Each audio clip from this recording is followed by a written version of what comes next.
So all gone pretty well so far. Picked up the car from Dartford, just driven down here to the tunnel. It's incredibly quiet down here. I'm used to going on holiday in the middle of August in the car, or at Easter time, when it's absolutely jam-packed, completely empty down here just now, including the whole array of Tesla chargers. So just sticking an extra few miles in there, but this Tesla Y has a range of 335 miles, which is pretty good, and hopefully should minimise the number of charge stops that I have to do in the amount of time I stop charging. So we're just stuck in an extra 20 miles just now, and then I'm going to go around the corner and see which crossing we can get on for the next stage of the journey. Well, here we go. Just arrived in France, and just plugged in Troyes, which is the place I'm planning to head to tonight. I think I'll probably get there around 10 or so. What's great about the Tesla is you just stick it into the nav system, and it automatically picks out for you where you're going to recharge in the Tesla supercharger network. So it's picked out Reims for me, so that'll be my first stop. That is 167 miles away. I've got 274 on the clock, so you know I can hoon it a bit if I want to and burn it up. But yeah, looking good. And then from there, it only says I'm going to stop 15 minutes, so we'll see how it all works out in reality. Well, that was very straightforward. That's stage one. Currently in Reims at the Tesla supercharger array here. They're 10. No one's on any of them, but I guess it probably is like 11 o'clock at night French time. But very straightforward, just driving 140 kilometers on the motorway, and it's pretty quiet on the road, so you know it's really gone very, very well. So yesterday went really well. Drove down to Troyes as planned, had a reasonable night's sleep in a fairly good value hotel, and today I'm going to head to Tash. And one of the elements I really love about the Tesla is the way it works everything out for you. So plug in Tash, I can see it's 370 kilometers from here, and what it does is it works out my journey straight away, telling me which of the superchargers I'm going to stop in and how long I'm going to stop there for. So just to go back to that, you can see we're going to go to the nearest supercharger here and do a 35-minute charge there. Then we're going to go on to Besançon, have a 25-minute charge there, and a final one at 20 in Martigny and get to Tash with 21% left in the battery. Now this isn't the car's fault, but I can change this, because I don't actually want to start off my day by driving into Troyes and doing a 35-minute stop. I'd rather get on the road a little bit and take it from there. So I can actually change that slightly. So if I call up all the different superchargers, I can see that there's one which isn't very far away from here. Obviously there's the one that's really near. There's one 67 kilometres up the road, and I've got 118 left in the car, so I'm actually going to head to there and plug that in now, and then we'll do the recalculations once I've got to that point and I can have my breakfast. Another element of the display that I really like is not only does it show you where the superchargers are, but it tells you how many are free in live time. So I can see that there are 6 free stalls at that and the next charger that I'm heading to right now, so I don't need to be concerned about anything there at all. And it's something, that kind of information you just don't get on your screen in most other electric vehicles. So morning of day 2, you will have seen that when I plugged in all the details into the screen, the algorithm decided I should stop in Troyes, just around the corner from where I was staying the night, for 35 minutes, but I wanted to get on the road, and the reason it did that is because there wasn't a huge amount in the battery, but there was enough to get here, and I drove here at 120 kilometers an hour, so about 75 miles per hour, and I got here with only 20 left in the battery. Now some people might not want to go that close, but 20 left is 20 left, and you can always slow down if you feel that you're burning up your miles too quickly. So now we're charging up again on the supercharger. It feels like the battery really fast, and what I'm going to do is I'm going to plug the details for Tash into the screen again and see what it suggests for stops from here on in. So it's filling up really fast. You know, at the early stages the tank, the battery will fill really quickly. It's currently putting it in around 1,000 kilometers per hour, so you can see that it's going up really quickly. It's added 60 kilometers already. Now let's have a look at where we're going to go. I'm heading to Tash, which is where you get the train. You have to park your car in Tash if you're going to Zermatt, because there are no cars allowed in resort. So if we're heading to Tash, let's see what it says. So it's having a little look. Okay, and what it's suggesting is, great, we stay here for 40 minutes, it suits me fine. I can catch up with a couple of emails, go and get myself some breakfast, etc. And then we're going to have one more stop at the Martin supercharger for just 20 minutes on the way. And when I get to Tash, I'll have 22% of the battery left there. Now, I can probably drive a little faster and reduce that, maybe have a little bit more time there. It's a fine balance. In relation to Tash being at 22%, that's not such an issue, because when I park there, I'm going to get it charged, so it'll be fully charged by the time I leave Tash when I'm leaving Zermatt at the end of the trip. So there you go, it's all lined up for you, all calculated already. So 23 hours after leaving Brighton, I'm here just about outside Tash, where I'm going to park the car. You can't take cars up into Zermatt.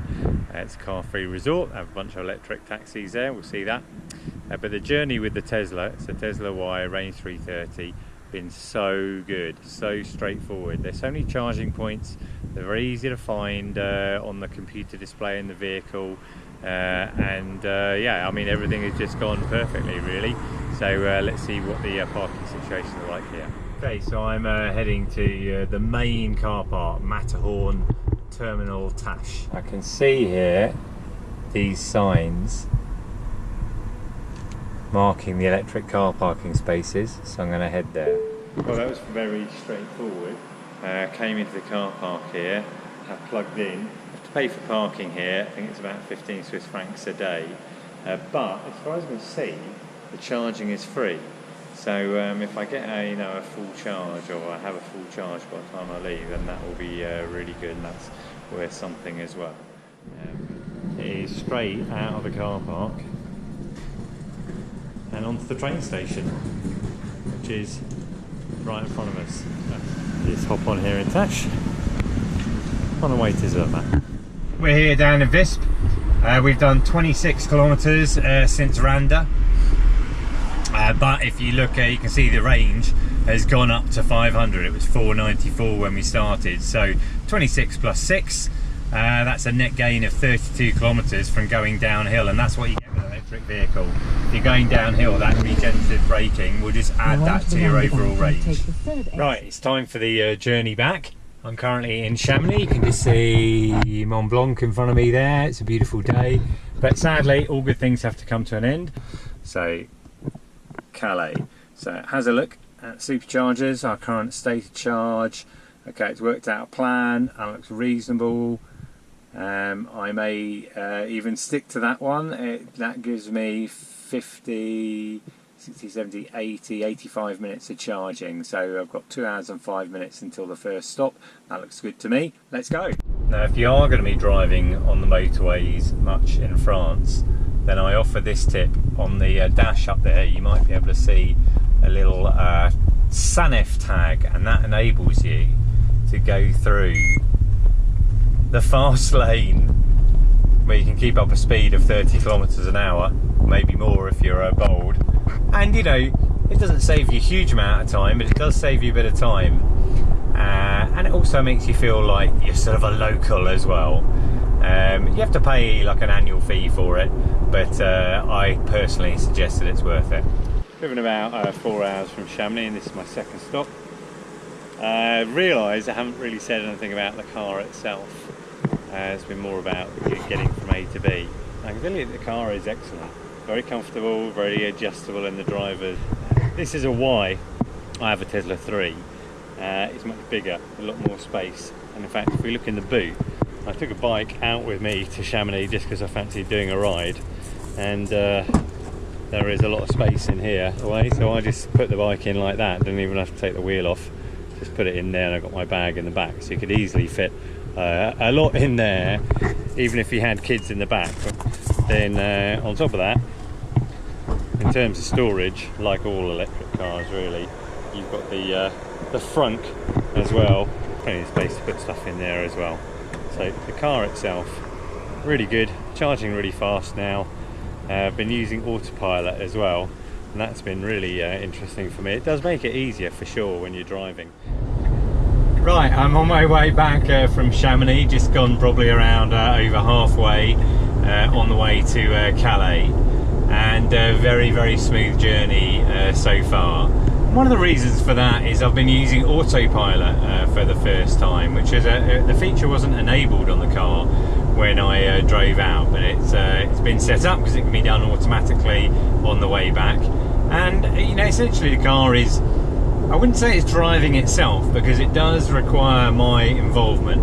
I have to have my hand on the wheel the whole time, just applying some kind of resistance. And I did read online that you can buy little attachments off eBay, etc., that will trick the car into thinking you're holding the steering wheel to I don't know, allow you to check your phone and this and that, etc. And maybe if I were done it more often, I'd feel more confident about that and would try that.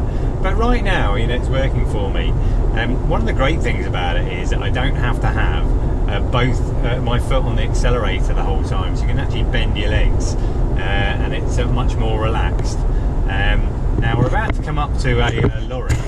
It hasn't cropped up on the, there you go, just cropping up on the system now. The car has seen it, right, it's telling me it wants to overtake. I still require to press the indicator, and then the car will move into position. We'll just overtake it, and then it'll decide, oh right, it's a safe distance now, let's move back again, and indicate, and then I go back. And really, it's as straightforward as that. Yeah, it's a lot easier than driving. It's certainly more relaxing than driving, for a really long distance. What I consider to be a long distance drive like today, and it makes it easier for sure. There are lots of media digital features on the in the car itself.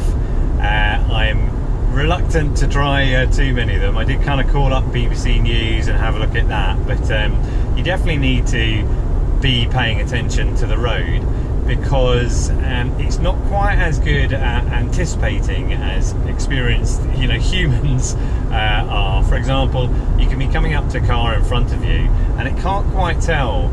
You can see in your rear view mirror there's another car that's going quite fast that's going to catch you, so actually you need to overtake the car in front of you faster than you would do otherwise. And another area I've noticed where it lacks, let's say, is if you're driving along the motorway and there's a slip road coming in from the side, and you're aware very early on of the cars in the slip road, and you know that you're going to need to pull over into that left-hand lane to give them space to get onto the motorway, but the car doesn't see that until too late, or in my opinion too late.